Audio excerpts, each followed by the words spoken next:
Milda Krauzlis, RIC Program Manager at EIT Food. Here you go. Labrīt. Your clickers. Can I see? Okay. Oh, no, it will be there. Okay. Yep.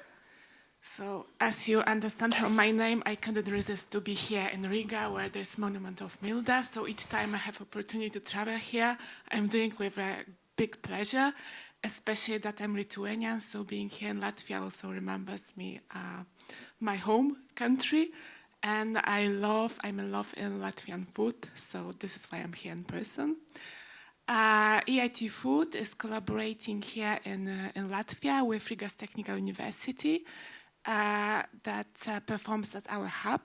So today with us is also Alina Dolmantier, and she will reply you all questions regarding our local activities in Latvian language for Latvian stakeholders. Also today with me, there are two my colleagues from business creation team, two Małgorzatas sitting there, so if you have any questions, just please approach to them. EIT Food is the largest agri-food innovation community in the world.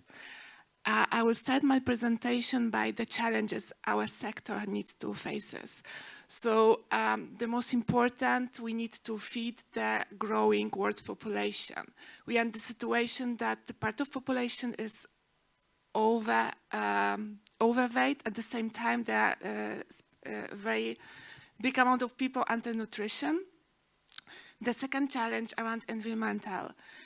Food industry consumes a lot of water, and also during the process production of the food, and agriculture as well, we are producing a lot of greenhouses. So at the same time, when we're investing so much efforts to produce the food, we are losing 1/3 of food. So this is the big challenge, food waste. Entrepreneurial challenges. We were speaking today a lot of the support of startups. So here EIT Food has a lot of programs supporting.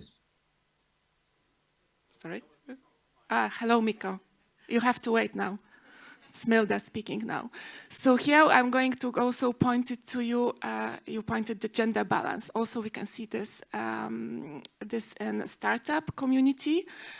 We have several programs directed to entrepreneurship for women. And I would like to just underline that those startups that have a member as a woman, they are performing better and they are more resilient for the changes coming to the market. So the vision of EIT Food is the world where everybody can access healthy, safe product, food, produced in a sustainable way. With trust and fairness from farm to fork. So agriculture is a very important area of actions of EIT Food. So in our strategic agenda, you will see 4 impact goals. So the trust in the food system, diet, environmental impact, and sustainable food economy. So to meet those goals, we need to approach holistically, integrate innovation, education, business creation, and also public engagement. So at EIT Food, we are squaring the knowledge triangle by putting consumer in the center of all changes. Consumer is involved in all activities. It's co-creation session, activities, educational activities, consumer. The consumers need to be involved in all the projects led by EIT Food. To speed up a little bit the changes and make a real impact, in the upcoming years, we are going to focus our innovation efforts to 6 areas. So, protein diversification, sustainable aquaculture, sustainable agriculture, targeted nutrition, digital traceability, and circular food system. So across those 6 areas, you can see also 2 of them that needs to be in each of area: consumer centricity and digital transformation. Our community is built from the innovators coming from industry, research and academia, but also we have association of the scale-ups, the most promising startups in agri-food sector, rising food stars. Those startups, they're coming in interaction with our network and they are proposing, implementing EIT Food activities. Our partners are assigned to one of co-location center. So we have 5 offices in Europe. I'm located in Warsaw. And together with my colleagues from different departments, we are trying to support our partners and extend the networking, reaching the stakeholders in different countries. We would never be able to work alone. That's why we created hub organization. Those are organizations located basically in Central Eastern Europe, Baltic, south part of Europe.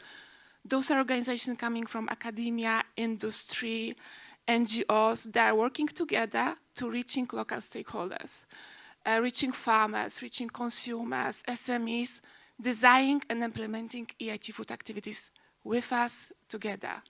So here in Latvia, we are working very closely with Rīgas University.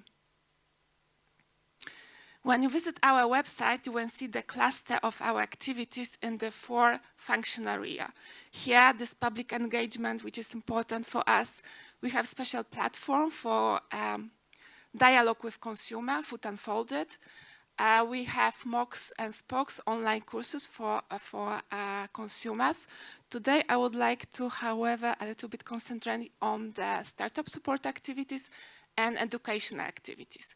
So I'm going to give you several examples of activities of EIT Food implemented together with our hub organization and EIT Food partners. So regarding the support for startups, we have programs for each stage of development, pre-launch, seed phase, acceleration, and then scale up by the final stage, like members of Rising Food Star in our network. There was a question about Bauhaus. So at the very beginning, we have activity common for all EIT communities, EIT Jumpstarter. And then there's also a component on Bauhaus. So this is the best program to start if you're having idea for business, connected with one of the KICS activity and also Bauhaus. Today, I would like to focus on 2 activities that were designed specifically for Central Eastern Europe, including Latvia. So I will start with Test Farms, which is a program for agri-tech startup that would like to validate their product, their solution on the field. So we are matching them with the farmers or farmers association in the same country or in different country, and they are testing the solution. Those tests are finalized by demo day, when we are presenting the solution in front of farmers association and potential industry. So when you enter of our media, you can see the Ulmana, which is a startup from Czech Republic. They have solution for the weeding plantation or sugar beet, but it could be adapted to other vegetables. And they were testing their solution in Poland. So this is the answer to limited the use of herbicides and the plantation of sugar beet, but also in other vegetables. The second program I would like to approach you is women's entrepreneurship in the Agri-Food sector. And the first time this year we are going to run this activity here in Latvia in local language with local organization. So what we are going to do, we are going to open recruitment 11th of May.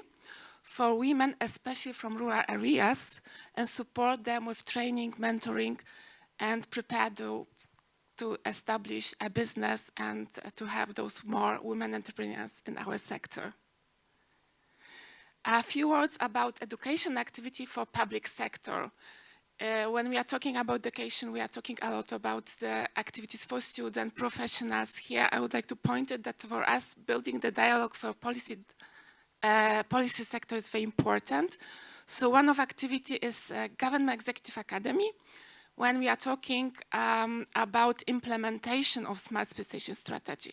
This is also the platform on the building networking and preparing common project between the regions. Another example of activities for public sector, and it's almost the last slide, it's infrastructure network for a publicly founded infrastructure facilities.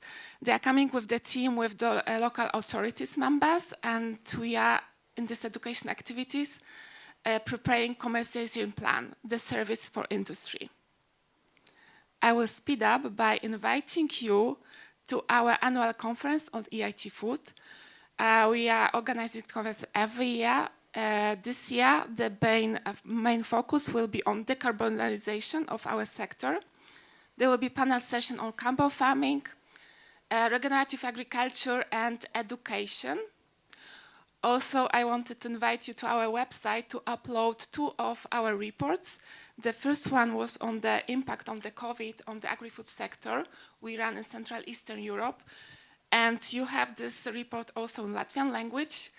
We were showcasing 4 potential scenarios, how situation will develop, and how to prepare, and how to prepare, and also how to make business in difficult situation with the consumer will act a little bit differently.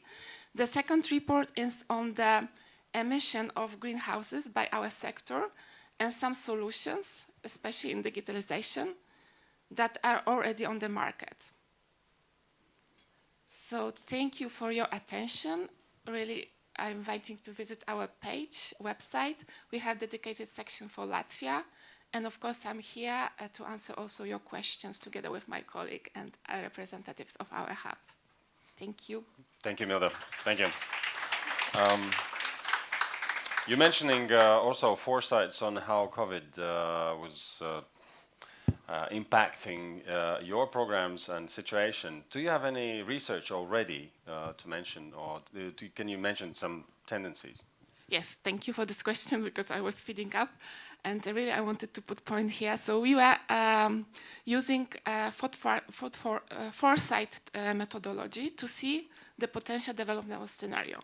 So here, of course, agri-food sector surprisingly was quite resistant, especially in Baltic countries. There was a Baltic bubble, and actually the businesses went very well. What we noticed is a little bit different approach of consumer. They use this time of pandemic to be more aware, to see with local producer, food producer, to use technologies with also purchasing the food. But we saw the way of the food from farm to fork and to the consumer were shortened. So of course this not considers the HoReCa that suffer, and there was like important consequences for HoReCa sector. But here together with the hubs from Baltic countries, we ran last year the workshop on how to maintain the sustainability, the development in sustainable way by HoReCa. It's also the report is available on our website. Cool. Thank you. Any questions or comments? Any other questions or comments? All right, sorry. Well, I apologize, but I'm first time on EIT Awareness Day, so that I'm very aware. So my first question is very technical, and that's about the openness of calls. We know that there are core partners, and there are partners on different stages of association. So how actually the project proposal from Latvia could figure out whether this is open call for everyone or a bit restricted? So it's a very good question, because at the beginning when we started in 2018, the project proposal was submitted only by partners. But now it's changed and the calls are open. And actually today there will be published result of the call for innovation project for this and the next year. Also I mentioned the EVA project. The call for local organization was open. So yes, the most of the call, actually all calls are open at the moment. Also the projects as a summer schools in education, they are open for consortia, but it's never that the consortia has to build from different countries, different partners. So it's not possible that only Latvian organization propose the call, submit the application to the call. And also we are seeking for the knowledge triangle. So perfect proposal is coming education together with business and research. And in our case also engagement of consumer. Thank you, Milda. Thank you.